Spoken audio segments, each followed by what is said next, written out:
மங்காத தமிழென்று சங்கே முழங்கு, எப்பக்கம் வந்து புகுந்து விடும் இந்த எத்தனை பட்டாளம் கூட்டி வரும்,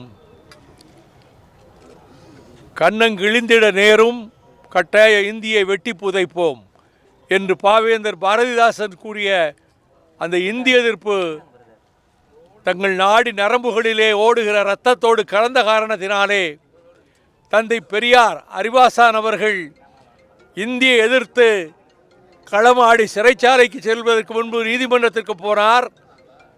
நீதிபதியை பார்த்து சொன்னார், எவ்வளவு அதிக தண்டனை கொடுக்க முடியுமோ கொடுங்கள், நான் மகிழ்ச்சியோடு ஏற்றுக்கொள்வேன். எவ்வளவு குறைந்த வசதிகளுடைய சிறைவாசமோ அப்படி குறைந்த வசதிகளுடைய சிறைவாசத்தை தாருங்கள் என்று 1938 ஜூலை மாதத்திலே சொன்னார். அதே நேரத்தில் அவர் கைதாக்கப்படுவதற்கு முதல் நாள் நடராசன் மருத்துவமனையிலே அனுமதிக்கப்பட்டார். தாளமுத்துவும் பின்னர் கைது செய்யப்பட்டார். ஜனவரி 15ஆம் தேதி 1939 நடராசன் மறைந்தார். 1939 மார்ச் 12ஆம் தேதி தாளமுத்து மறைந்தார். ராஜாசர் முத்தையா செட்டியாரும் வாசுதேவ் மேயர் அவர்களும் அவருடைய உடல்களை சுமந்து கொண்டு இந்த இடுகாட்டுக்கு சுடுகாட்டுக்கு வந்தார்கள். அப்பொழுது அண்ணா அவர்கள் பேசினார்கள், இங்கு எரிகின்ற நெருப்பு இன்னும் சற்று நேரத்திலே அணைந்து போகும், ஆனால் எங்கள் நெஞ்சிலே எரிகிற நெருப்பு அது அணையவே அணையாது, அது ஊழி தீயாக புறப்படும்.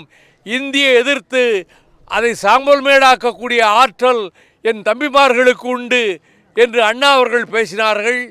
அதே போல இங்கே ஆண்டுதோறும் தாளமுத்து நடராசனுடைய நினைவகத்துக்கு வருவதை 94ஆம் ஆண்டு ஜனவரி 25 முதல் நான் வழக்கமாக கொண்டிருக்கிறேன். அப்பொழுது ரொம்ப சுத்தமில்லாமல் இருந்தது பல இடங்கள். அதன் பிறகு மாநகராட்சியினரும் ஆளுகிற தரப்பினரும் அதை சுத்தப்படுத்தி கொடுத்தார்கள். அவ்வளவு மோசமாக இருந்தது. பிறகு இப்பொழுது மண்டபம் கட்டி கொடுக்கப்பட்டு விட்டது. தாளமுத்து நடராசன் பெயர் அங்கே ஒரு 6 அடுக்கு மாளிகையிலே பொறிக்கப்பட்டிருக்கின்றது. ஆக இந்தியை எதிர்த்து 2 பேர் களபலியானார்களே, அதன் வழியில்தான் சிவலிங்கம் சின்னசாமி, ஆசிரியர் வீரப்பன் அரங்கநாதன், கீரனூர் முத்து, சத்தியமங்கலம் முத்து, பீளமேடு தண்டபாணி, பிராலிமலை சண்முகம், மாயவரம் சாரங்கபாணி ஆகியோர் தீக்குளித்தும் நஞ்சருந்தியும் மடிந்தார்கள். அவர்களுடைய தியாகம் வீண் போகாது. அவர்கள் சிந்திய இரத்தத்தின் மீது ஆணையிட்டு சொல்வேன், அவர்கள் போக்கிய ஆவியை ஆணையிட்டு சொல்வேன். இந்தியை கொண்டு வருவதற்கு மத்தியிலே ஆளுகிற வர்ணாசிரம தர்ம அரசு முயற்சிக்கிறது. RSS பின்னணியிலே இந்தியை சமஸ்கிருதத்தையும் கொண்டு வந்து திணிக்க நினைக்கிறார்கள். நாங்கள் தாளமுத்து நடராசனுடைய கல்லறைக்கு எதிரே நின்று உறுதி எடுத்துக் கொள்கிறோம். எந்த சூழ்நிலையிலும் இந்தியை தமிழ்நாட்டுக்குள்ளே நுழைய விட மாட்டோம். இது அண்ணா அவர்கள் கடைசியாக பேசிய பேச்சில் இதை யாரும் இனி மாற்ற முடியாது என்று சொல்லிவிட்டு போனார். அந்த வகையில் ஆண்டுதோறும் நாங்கள் இங்கே வருவது மட்டுமல்ல, இந்தியை எதிர்த்து எத்தகைய அரசியல் சட்டத்தை கொளுத்தியவர்களில் நானும் ஒருவன். இந்தியை எதிர்த்து மறுமலர்ச்சி திராவிட முன்னேற்ற கழகம் உடல் பொருள் ஆவி அனைத்தையும் தத்தம் செய்து தியாகம் செய்ய தயாராக இருக்கிறது. நடராசனுடைய புகழ், நடராசனுடைய புகழ், நடராசனுடைய புகழ், தாளமுத்துவின் புகழ், தாளமுத்துவின் புகழ், தாளமுத்துவின் புகழ். இப்பொழுது திராவிட மாடல் அரசு நடத்துகின்ற ஆருயிர் சகோதரர் தளபதி ஸ்டாலின் அவர்கள் தலைமையிலே அரசு நடப்பதால் இந்த பாதையிலேதான் இனி அரசு செல்லும். இந்தியை எதிர்க்கின்ற விதத்தில் அவர்கள் சமஸ்கிருதத்தையோ இந்தியையோ திணிக்க முடியாத வகையிலே அணிகள் அமைத்து அரண் அமைத்து தடுத்து நிறுத்துவார் நம்முடைய முதலமைச்சர் என்பதையும் கூறி மீண்டும் ஒரு முறை தாளமுத்து நடராசன், தாளமுத்து நடராசன், தாளமுத்து நடராசன்.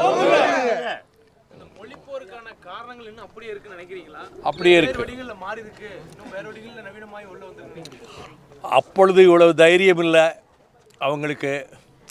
இப்போ இந்த இந்தி சமஸ்கிருதத்தை கொண்டு வரணும்னு நினைக்கக்கூடிய ஆர்எஸ்எஸ், சனாதன தர்மத்தை காப்பாற்ற வேண்டும் என்று துடிக்கின்ற வர்ணாசிரம தர்மத்தினுடைய வாரிசுகள் இந்தியை எப்படியாவது சமஸ்கிருதத்தை கொண்டு வந்து திணித்து விடலாம் என்று நினைக்கிறார்கள். இதுதான் கால வித்தியாசம். ஆனால் அதே நேரத்தில் ஒரு வலுவான அரசு அமைந்திருக்கிறது. கொள்கை வழி நடக்கின்ற திராவிட மாடல் அரசு நடக்கிறது. ஆகையினாலே அவர்களுடைய கனவு பகல் கனவாகவே முடியும். ஒருபோதும் இங்கே எண்ணற்றவர்கள் துப்பாக்கிச் சூட்டிலே மடிந்திருக்கிறார்கள். அவர்கள் சிந்திய ரத்தமெல்லாம் வீண் போகாது. அந்த தியாகத்தின் அடிப்படையிலே சொல்லுகிறேன், வர்ணாசிரம தர்மத்தை கொண்டு வர வேண்டும் என்று பாரதிய ஜனதாவும் ஆர்எஸ்எஸும் என்ன முயற்சித்தாலும் இது திராவிட பூமி.